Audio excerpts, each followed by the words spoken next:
यही कसूर रहा इनका, दिखाने को औरों के बच्चे गोद में खिलाते रहे, पर पैसों के लालच में बच्चों की जान दांव पर लगाते रहे।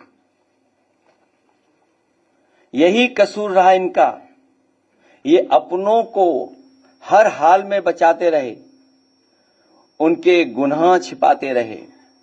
जब खुलने लगा राज इनका, तो औरों पर इल्जाम लगाते रहे।